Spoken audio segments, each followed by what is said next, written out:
En el año 2017, cuando conversamos con Fernando Neira, hablamos de lo que se tenía que hacer para no repetir el plato. Y lo estamos repitiendo. Para Hola, más Pamela, ¿qué señas, tal? ¿cómo está estás? Muy buenas Fernando? tardes. Es ingeniero geógrafo, especialista en gestión de riesgos y desastres, es una voz autorizada, ha trabajado en gestión pública también, entonces conoce bien el tema. ¿Cómo estás, Fernando? Bienvenido. Lamentablemente vemos de que ahora nuevamente tenemos que reafirmar lo que se dijo en ese momento y yo creo que toca hacer un cambio de chip a las autoridades, principalmente locales, regionales. No podemos seguir permitiendo ocupaciones en zonas inadecuadas, no podemos seguir dando inversión en zonas que no tienen un estudio previo, una planificación previa. De un día o 2 días de lluvia, miren lo que está generando, ¿no? Todavía no tenemos un niño.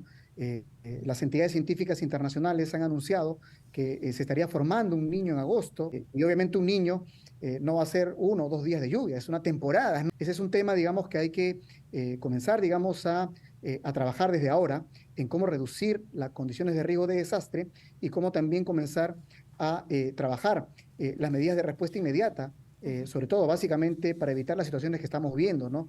Falta de agua, desagües que se mezclan con las aguas de lluvia. Lo que hablábamos en el 2017 también, Fernando, estos asentamientos que están en zonas de quebradas, en zonas ribereñas, no respetando las distancias legales para hacer construcción en zonas ribereñas, tendrían que ser reasentadas. Y hay resistencia. En el 2017, la gente en Chosica, que hoy está siendo golpeada en Chaclacayo por los huaicos, los deslizamientos, decían, yo de aquí no me muevo. Digamos, en Trujillo se planteó una solución para que vayan a un conjunto habitacional, pero no, la gente quiere recibir lo mismo, ¿no? En Mirabé, en Moquegua, se planteó el resentamiento de todo un centro poblado. Las personas se resistieron, se encontró un lugar donde se iba a reasentar a las personas, se les puso los módulos de vivienda, se dio todas las condiciones, pero las personas no salieron y al final ocurrió la luz. Hay una estrategia que tiene que trabajarse con la población, ¿no? O sea, hay que tener en cuenta que la gestión de riesgos es un proceso social. Y una cosa que vuelvo a repetir, como lo dije en el 2017, es que las demandas sociales tienen que tener una orientación técnica, no pueden ser atendidas directamente, ¿no? El tema de la titulación en zonas urbanas tiene que responder a una planificación previa, tiene que responder a un plan urbano, un plan metropolitano, a una estrategia de desarrollo de la ciudad, ¿no? Indico yo que tiene que cambiarse el chip en las autoridades y también en la forma en la cual gestionamos este tipo de eventos, ¿no? Donde obviamente pues vemos que la visibilidad que hace la ayuda humanitaria es uno de los aspectos que no solucionan el problema de fondo, que es el tema de la falta de planificación, ¿no? O sea, ya llevo ayuda, llevo carpas, llevo todo el tema de la ciudad, pero no soluciono el problema que es la falta de la planificación y la gente sigue viviendo en esos lugares, ¿no? En tu cuenta de Twitter has comentado lo siguiente: Lima sufre las consecuencias de formalizar lo informal y de generar incentivos perversos. Hemos impermeabilizado cerros y laderas con veredas, pistas y muros de contención. ¿Qué significa esto? Este es un tema ya estructural, ¿no? La situación está en que tenemos que hacer una reforma, sobre todo básicamente en cómo estamos dando las soluciones habitacionales que finalmente terminan siendo financieras, ¿no?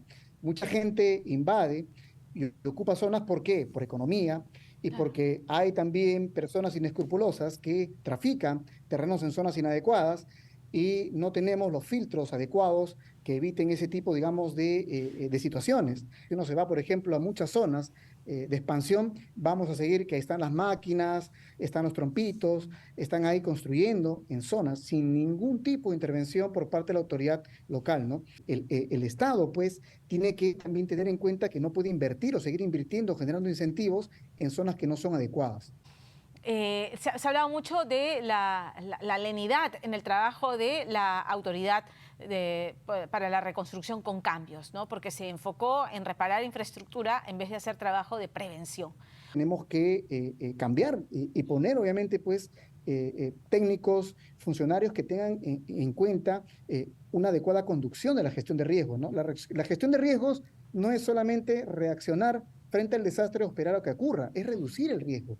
Políticamente no vende, ¿no? Lamentablemente la prevención no vende. Claro. Y esa es una de las cosas que tenemos que cambiar el chip hacia una prevención efectiva, en donde yo tenga en cuenta, ahorita, por ejemplo, el escenario de pérdidas cuál es ahora y cuánto voy a reducir ese escenario de pérdidas de acá a un año, ¿no? Esa es la meta que tenemos que ponernos ahora, ¿no? Evitar las pérdidas, ¿no? Ha habido todo el tiempo suficiente para poder instalar redes de drenaje pluvial, ¿no? Pero, como le digo, el problema es este ejercicio que tenemos para las obras, para los proyectos, en los cuales, pues, terminan dilatando los tiempos, porque obviamente un nuevo niño bajo estas condiciones sería fatal, ¿no? Sería fatal por la cantidad de infraestructura, por la cantidad de personas expuestas, por la cantidad de ocupaciones que están al borde de cursos de agua, de ríos, de quebradas, porque la activación va a ser intermitente, ¿no? Así como hemos visto ahora, hemos visto cómo ruletean, ¿no? Las corrientes atmosféricas ruletean y van de un lado a otro, ¿no? Claro. Igual vamos a tener esta situación. No sé si el tiempo es suficiente entre la mitigación de lo que está ocurriendo ahora hasta que se produzca o no este fenómeno. ¿Hay tiempo, da margen suficiente para hacer algo, lo más urgente? ¿Qué sería lo más urgente? La planificación toma tiempo, ¿no? Sí, claro. Y implementar una medida estructural que implica encauzar ríos, hacer drenaje pluvial, toma tiempo, ¿no? Y como le digo, ha habido el tiempo suficiente desde el 2017 al 2023 para hacerlo. Ahora nos enfrentamos a un niño que viene el otro año. Hay muy poco que se puede hacer y lo que tiene que hacerse es comenzar a trabajar un tema de preparación para mitigar. Hay que tener en cuenta que el agua que se acumule va a juntarse con los desagües. Hay mucha gente que está reclamando agua potable. Entonces hay que tener en este momento, pues, preparar todo el tema del agua potable, preparar todo el tema de superar los problemas de saneamiento. Hay que ver los temas de comunicación, porque los niños van a cortar carreteras, van a cortar servicios, ¿no? Entonces hay que asegurarnos en estos momentos de que los planes de contingencia estén activados, planes de contingencia de hospitales, de colegios, y que no se confunda con un plan de seguridad. Ese es también otro tema. Muchas entidades confunden un plan de contingencia con un plan de seguridad. Hay un plan de contingencia para lluvias, hay un plan de contingencia para sismos. Es un tema que tiene que trabajarse con los municipios en estos momentos decididamente para que comiencen a identificar sus zonas de riesgo, ¿no? El Ministerio de Economía hizo un plan de incentivos para que los municipios identifiquen sus zonas críticas, ¿no? Solamente los municipios tipo A y B son los que han aplicado, pero los municipios C y D, que son los que tienen más problemas de gestión de riesgos, no han aplicado, ¿no? Hay que tratar de dejar de ser un Estado contemplativo y ser un Estado mucho más ejecutivo. O sea, no esperar a que sucedan, sino ir, acercarme y ver cómo están. Eso yo creo que es lo que toca en estos momentos urgentemente. Buenas tardes.